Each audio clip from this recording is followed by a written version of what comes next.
जब ancestor property में बेटी के राइट की अगर हम बात करते हैं तो उस सिचुएशन में हिंदू सक्सेशन एक्ट तो ये कहता है कि हर बेटी को अपने भाइयों जितना ही जो प्रॉपर्टी में राइट है वो मिलेगा,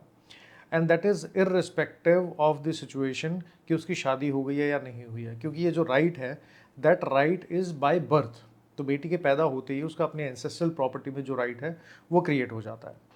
लेकिन इससे बचने के लिए कुछ स्टेट के अंदर देखने में आया है कि वो जो लोग हैं वो नई नई टैक्टिक्स यूज़ कर रहे हैं। पहला तो तरीका क्या होता है कि फैमिली में अगर बेटी जो है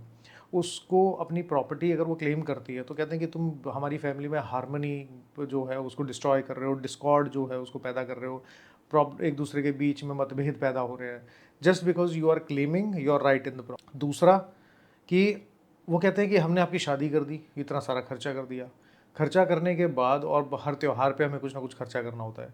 तो इतना कुछ करने के बाद जो हमारे बाप दादा की प्रॉपर्टी है वो हमारे पास रहनी चाहिए, तुम अपना जो राइट है उसको रिलीज़ कर दो। अगर कोई बेटी बोलती है कि नहीं मुझे तो इसमें अपना अधिकार चाहिए, अपना राइट जो है जो लॉफुल राइट है वो चाहिए, तो भाई उसे बात करना बंद कर देते हैं, बाप जो है फादर जो है वो कई बार बात करना बंद कर देते हैं।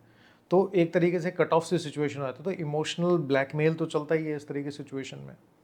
और एक नई चीज़ और कुछ स्टेट में देखने को मिली है, वो कहते हैं कि जब बेटी की शादी करते हैं तो शादी के टाइम पे अब जनरली 18 साल से 23 या 24 साल तक की उम्र के बीच में जनरली शादी करने की बात चल रही होती है, तो उस सिचुएशन में कहते हैं कि देख हम शादी में इतना खर्चा करने वाले हैं, हर त्यौहार पे तेरे लिए कुछ ना कुछ करना है,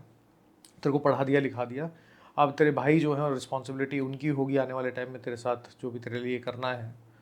तो उस सिचुएशन में हम तेरी शादी जब करवाएंगे जब तुम अपने भाइयों के नाम पे या फादर के नाम पे अपनी जो रिलिंक्विशमेंट डीड है वो साइन करोगे, यानी जो एंसेस्टर प्रॉपर्टी में तुम्हारा अगर कोई राइट बनता है तो तुम उसको पहले रिलीज़ कर दो, रिलिंक्विश कर दो कि मैं आने वाले टाइम में अपनी मर्जी से अपने भाइयों या फादर के नाम पे अपना जो राइट है उसको छोड़ रही हूँ और मैं कभी भी इसको क्लेम नहीं करूँगी।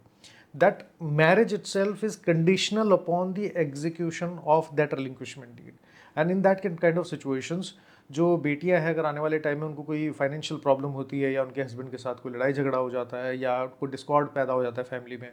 तो अब वो अपना यहाँ राइट रिलिंक्विश कर चुके हैं।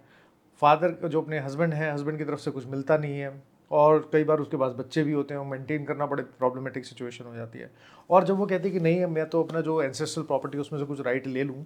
तो वो कहते हैं कि नहीं तुमने तो रिलिंक्विशमेंट डीड कर रखी है, हम तुझे तो अठन्नी भी नहीं देंगे इसके अंदर। उस सिचुएशन में क्या किया जाए? देखो पहली बात तो ये है कि जो रिलिंक्विशमेंट डीड होती है,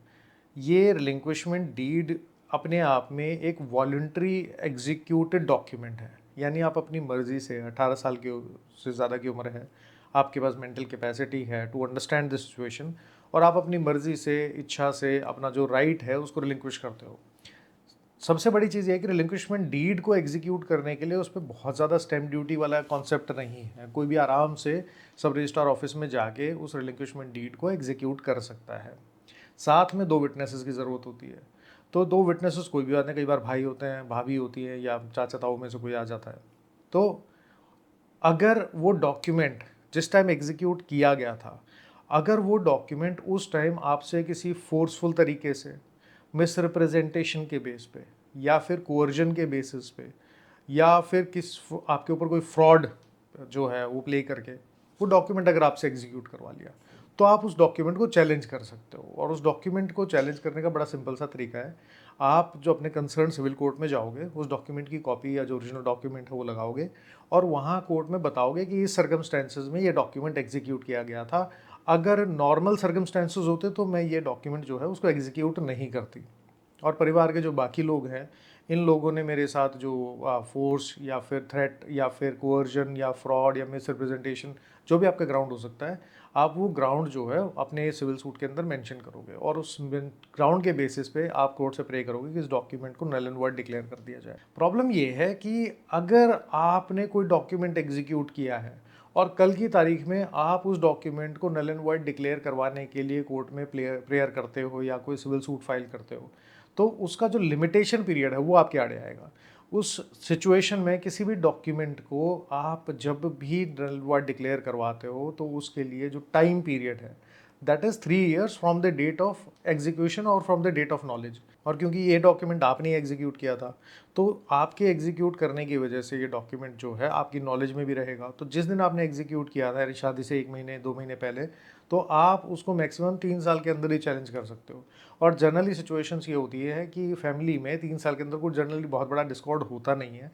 तो उसके बाद 3 साल बाद आपको वो चैलेंज करने का जो राइट है वो भी आपका ख़त्म हो जाता है। तो अगर आप कोई भी रिलिंक्विशमेंट डीड अपने भाइयों के नाम पे, अपने फादर के नाम पे, अपनी मर्ज़ी से, अपनी इच्छा से अगर कर रहे हो, तो उसको बिल्कुल कीजिए। लेकिन अगर वो आपके से फ़ोर्सफुल तरीके से साइन करवाई जाती है या कोर्जन के बेसिस पे साइन करवाई जाती है या फिर किसी और तरीके का जो फ्रॉड है या फिर मिसरिप्रेजेंटेशन है, उसके बेसिस पे अगर वो आपसे साइन करवाई जाती है, तो आपके पास लीगल राइट तो है, लेकिन लीगल राइट को एग्जीक्यूट करने का आपका जो टाइम पीरियड है उसका ध्यान रखना है कि दैट इज़ ओनली 3 ईयर्स। अगर उस 3 साल से ज़्यादा टाइम निकल गया तो फिर आप उसको चैलेंज नहीं कर पाओगे।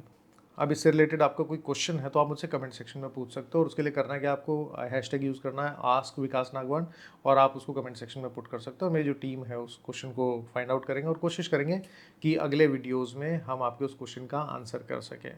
और अगर ये वीडियो अच्छा लगता है तो इस वीडियो को बाकी लोगों के साथ शेयर कर सकते हो जिसको इसकी ज़रूरत है।